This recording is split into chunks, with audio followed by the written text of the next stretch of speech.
Someone is testing you right now. Not in this video. In your life, at work, in your relationships. Someone is watching how quickly you flinch, how fast you explain yourself, how desperately you reach for their approval when they go cold. And they know exactly what they're doing. Most people live their entire lives without realizing they are being psychologically managed by the people around them. Not through obvious aggression, not through open conflict, through something far more subtle. The exploitation of your need to be understood. Think about the last time someone disrespected you and you felt the overwhelming urge to respond, to defend yourself, to explain your position, to make them see that you weren't what they implied. That burning need, that compulsion, is not strength. That is a leash. And someone is holding the other end of it. Here is the uncomfortable truth that most self-help content will never tell you. The moment you react, you lose. The moment you explain, you've already conceded. Because in the invisible architecture of power that governs every human interaction, every negotiation, every relationship, every social hierarchy, control belongs not to the loudest voice, but to the calmest one. Niccolo Machiavelli understood this 500 years ago. He watched princes fall. He watched men with armies, wealth, and genius lose everything, not to stronger opponents, but to their own emotional volatility. He documented what separated the rulers who lasted from those who collapsed, and the pattern was ruthlessly consistent. The ones who survived were the ones who could not be provoked. They could not be read. They could not be moved. And because they could not be moved, they could not be controlled. What you are about to learn in this video is not philosophy. It is not motivational content designed to make you feel temporarily powerful before you return to the same patterns tomorrow. This is a systematic, cold-blooded breakdown of 7 psychological mechanisms that the most strategically dominant people in history, from Machiavelli's Renaissance courts to modern boardrooms to the silent power players in your own social circle, have used to become completely untouchable. Lesson by lesson, you will understand why your impulse to react is the single most expensive habit you have. Why explaining yourself is a subconscious act of submission. Why the right kind of silence doesn't just protect you, it frightens people who are used to having power over you. By the end of this video, you will have a blueprint. Not a vague concept, a step-by-step psychologically precise system for controlling your reactions, withdrawing your attention strategically, and positioning yourself as the kind of person others instinctively respect and cannot manipulate. But first, arm yourself. If you are not subscribed to this channel, do it now. Because the content here is not for everyone. It is for the people who have decided they are done being the most emotionally readable person in the room. Hit subscribe and turn on notifications. This is your entry into a different level of understanding. Now, let's begin. Before we go deeper, I need to warn you about something. Most people who click on a video like this will watch the first few minutes, feel a spark of recognition, and then stop. They'll tell themselves they'll come back to it. They won't. And 6 months from now, they'll be in the exact same situation. Reacting too fast, explaining too much, giving away their emotional position to people who have no intention of treating them fairly. That's not going to be you. Not if you stay through to phase 6. Because in the final section of this video, what I call the golden payload, I'm going to give you something that most creators in this space never touch. Not a list of tips, a system. A structured sequential method for reprogramming your automatic responses so that provocation, manipulation, and social pressure simply stop working on you. Permanently. But to understand why that system works, you need the foundation. You need to understand what's actually happening beneath the surface of every interaction where you felt powerless, reactive, or desperate for someone's validation. Here's the cost of walking away now. Every day you spend without this framework is a day you are operating with an open psychological wound. The people around you, consciously or not, can sense emotional reactivity. They can feel when someone needs to be understood, when someone can be baited into defending themselves, when someone's silence can be broken with a single well-placed provocation. You don't get to opt out of this dynamic. It exists whether you acknowledge it or not. The only choice you have is whether you are the one being read or the one doing the reading. The gap between those two positions is what this entire video is about. Stay with it. Let's talk about the first and most fundamental law. Emotional discipline is not a personality trait. It is a weapon. Most people confuse composure with passivity. They think that the person who doesn't react is the person who doesn't care, who lacks fire, who is somehow less present in the moment. This is one of the most dangerous misunderstandings in the psychology of power. And it is exactly the misunderstanding that keeps ordinary people ordinary.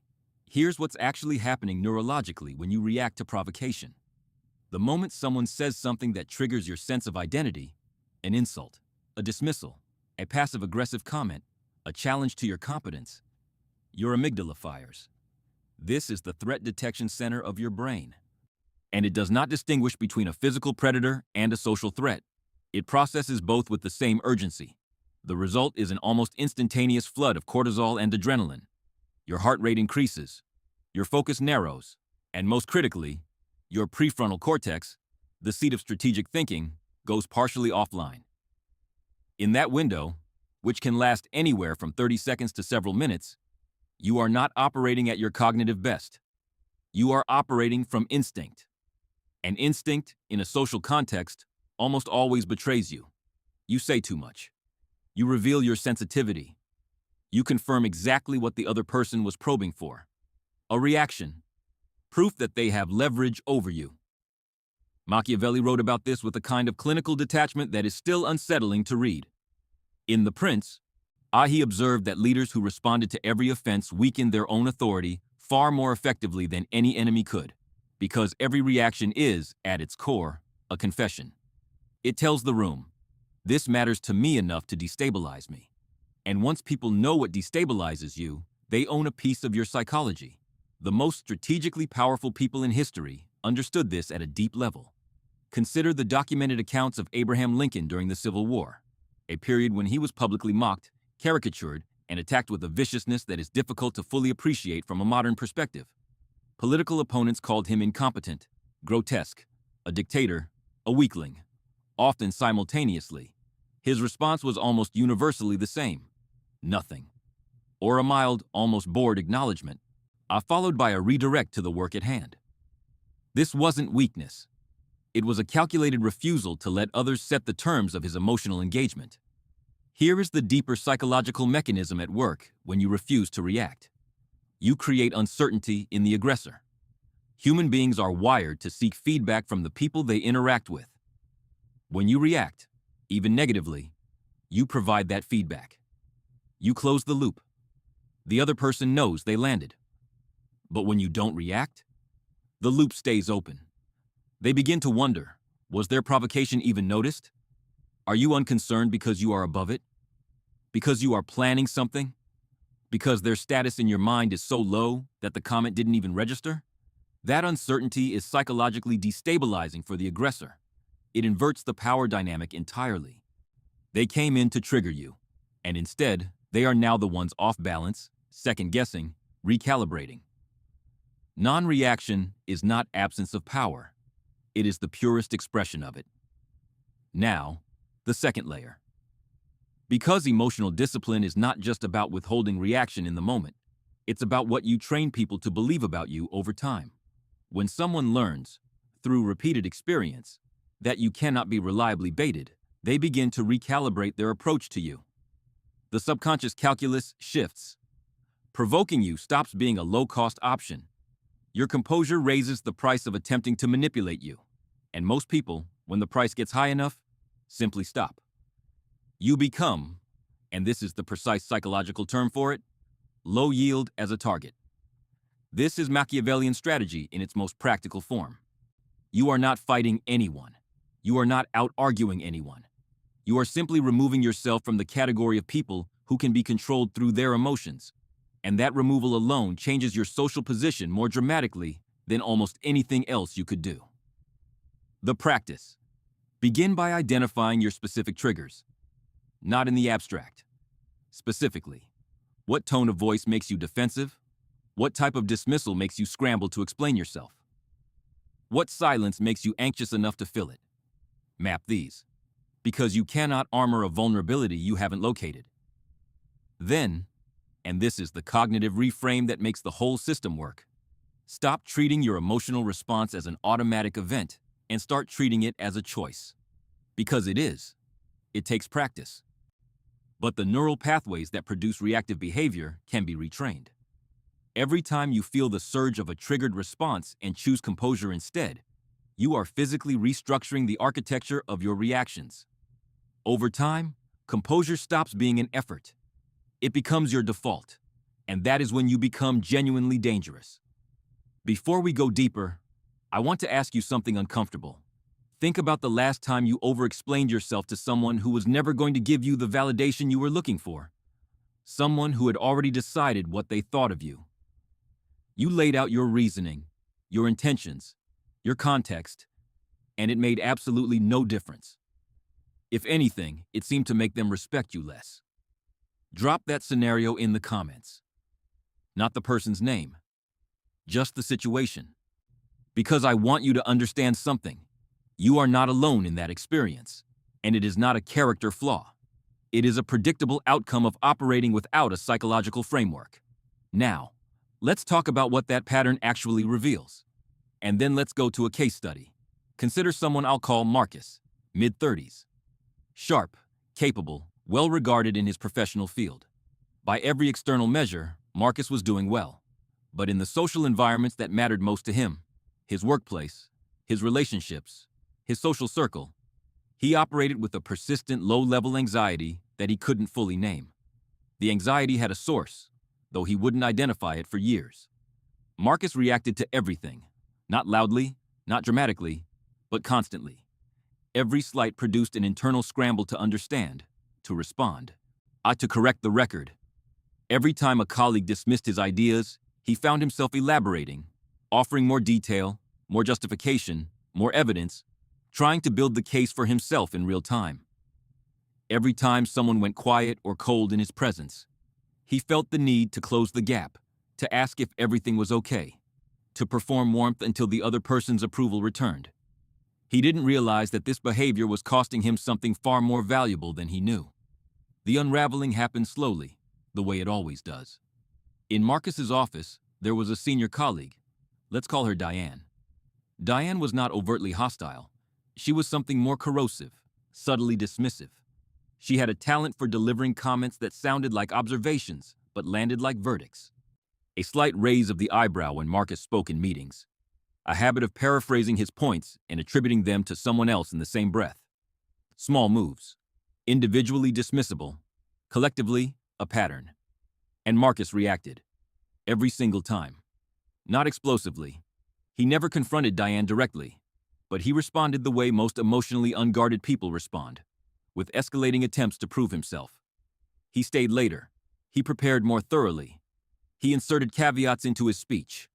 I might be wrong, but to preempt her dismissals. He laughed slightly too quickly at her jokes. He CC'd her on emails she didn't need to be on, subconsciously hoping she'd see evidence of his competence and revise her opinion. She didn't revise her opinion. She doubled down. Here is the cold psychological truth of what was happening. Every reactive behavior Marcus produced was data that confirmed Diane's subconscious assessment.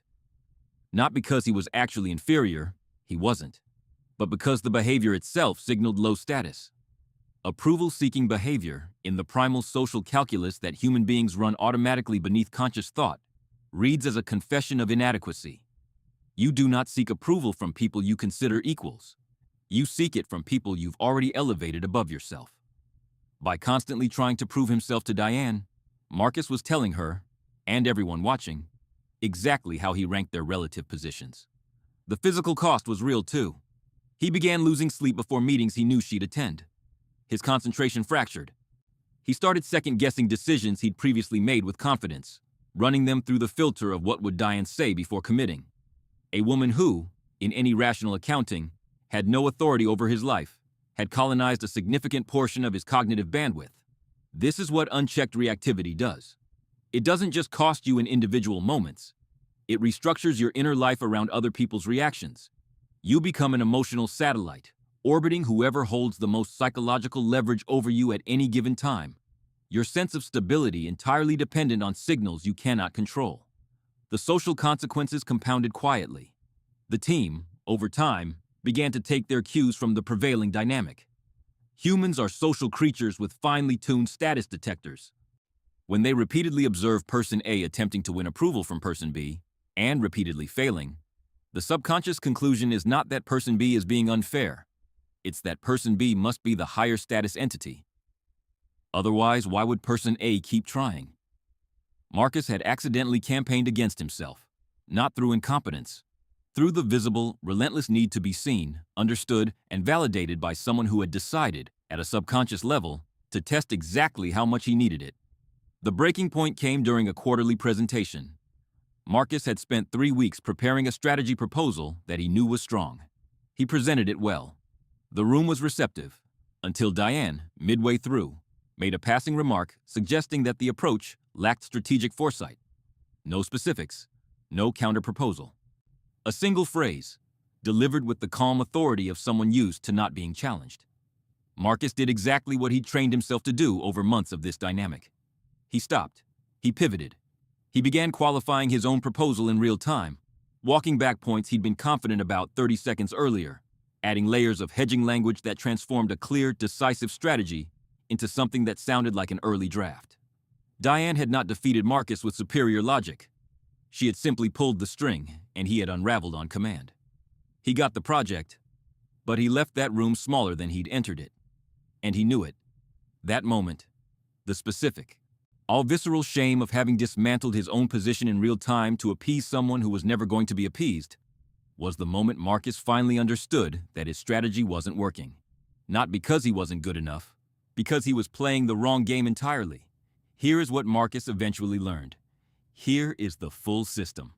Lesson 2. Never explain unnecessarily. Mystery is authority. Explanation is, at its root, a bid for approval. And approval seeking, as we've established, reads as low status. This doesn't mean you never communicate. It means you stop offering your reasoning to people who haven't earned the right to evaluate it. When you explain your decisions to someone who is challenging your competence, you are implicitly accepting that they have the standing to assess you. That acceptance costs you more than anything they might say in response. The alternative is not hostility. It is calm, complete disengagement from the frame.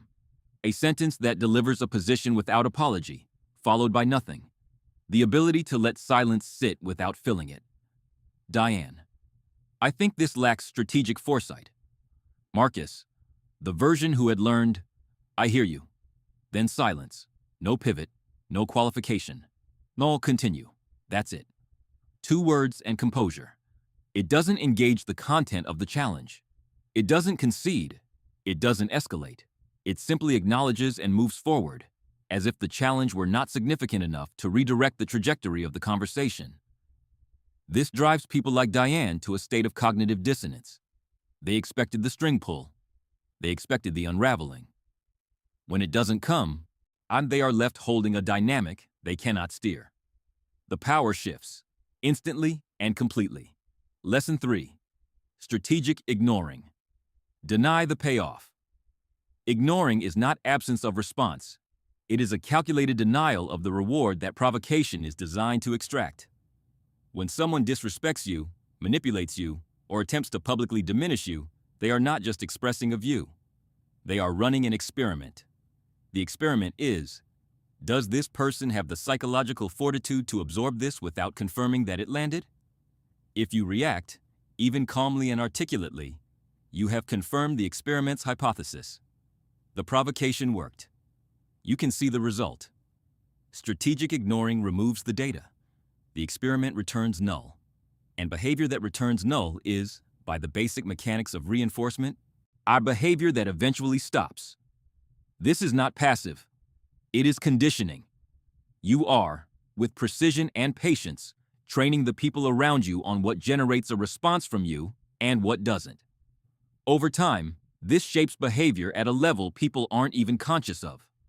Lesson 4. Unpredictability. The anti-manipulation shield. Manipulation requires predictability. Every social manipulation tactic in existence is built on a model of the target. If I do X, they will do Y. The moment you start responding in ways that violate the model, the manipulation mechanism breaks down. Calm when expected to be angry, disengaged when expected to argue, warm when expected to be defensive, cold when expected to be accommodating. You are not doing this randomly. You are doing it with an awareness of what response is being sought and systematically refusing to deliver it. This doesn't mean you become emotionally dishonest or performatively strange. It means you stop being a machine that produces predictable outputs from predictable inputs. Unpredictability at this level is deeply unsettling to people accustomed to managing others through their emotional patterns. It removes their leverage completely. They cannot manipulate what they cannot predict. Lesson 5. Control your attention. Currency management. Attention is not merely a social commodity. It is the primary mechanism through which you train others on how to treat you. Whatever you reward with your attention expands. Whatever you withdraw your attention from contracts. This is not metaphorical. It is the basic behavioral reinforcement dynamic that governs human interaction. If you respond warmly and fully to someone when they treat you well, and withdraw into calm, brief, polite disengagement when they don't, you are running a feedback loop. Consciously or not, they will begin to recalibrate their behavior toward you. Not because they've become a better person, but because the reinforcement contingencies have changed. The strategic application: be extraordinarily present, engaged, and generous with your attention when interactions are healthy. Be calm, civil, and brief. Not cold, not hostile, when they aren't. No drama, no explanation for the shift. Just a change in the quality of your presence. Most people will feel the difference without being able to articulate it. They will adjust. Lesson 6. Emotional detachment. The dominant frame. The less emotionally invested you appear in an outcome, the more psychological leverage you hold in the negotiation for that outcome. This is counterintuitive, but the mechanics are simple. Desperation signals to the other party that they hold more value in the exchange than you do. Calm signals the reverse. This applies everywhere. Salary negotiations, relationship dynamics, social hierarchies. The person who can most credibly walk away from the table, or at least appear to, controls the table. Emotional detachment is not indifference. You can care deeply about an outcome while strategically managing how much of that investment you make visible. The internal state and the displayed state are not required to be identical. This is not deception. It is calibration. Lesson 7. The ruthless walk away. Not every battle deserves your energy. This is the final law, and it is the most misunderstood. Walking away is not retreat. In the psychology of dominance, it is often the most aggressive move available to you, because it says, without words, what no argument can communicate as clearly. This is not worth my engagement. And that assessment, delivered calmly, without drama, without a closing argument, is devastating to someone who was counting on your continued participation in the conflict. The world runs on reaction. Social media is a reaction engine. Political discourse is a reaction engine. Most workplaces are reaction engines. The person who has genuinely opted out of reactive engagement is not normal. They are rare. And rare, in the psychology of status, is powerful. In a room full of people pulling strings, the person with no strings is not invisible. They are the most conspicuous person present, and the most difficult to manage. That is where you are building toward. That is the architecture of real, durable, quietly terrifying social power. Now make it specific. The 7-day cold protocol. For the next 7 days, identify one recurring situation where you typically react, explain, or seek approval. Just one. Apply a single rule. Observe your impulse to react. Name it internally. This is the trigger. And then choose one of 3 alternatives: silence, brief acknowledgement without elaboration, or calm redirect. Track what happens in the dynamic, because you will see the shift faster than you expect. The nervous system recalibrates quickly when it gets real-world feedback. And the feedback you will get from even 1 week of deliberate non-reaction will be more convincing than anything you can read in a script. You've just been given the framework, but here is what I need you to understand before you leave this video. Knowing it is not the same as being protected by it. Not yet. Because the psychology we've covered today, emotional discipline, strategic ignoring, attention management, these are defensive mechanisms. They make you harder to manipulate. They change how people treat you. They shift the dynamic in the rooms you already occupy. But there is an entire layer beneath this that we haven't touched. And that layer is where the real danger lives. Because while you've been learning to protect your reactions, there are people in your life who have already moved past reaction-based influence. They are not trying to provoke you anymore. They are shaping your environment, the information you receive, the comparisons you make, the options that appear available to you, in ways that never register as manipulation at all. This is the next level of the game, and it is the subject of the next video on this channel. The manipulation you can feel is the manipulation you can defend against. The manipulation you can't feel is the one currently working on you. Click the video on your screen right now, because if you stop here, you've built half an armor, and half an armor in the right situation is more dangerous than none at all. It makes you confident in a vulnerability you don't know you still have. The work continues. Don't stop now.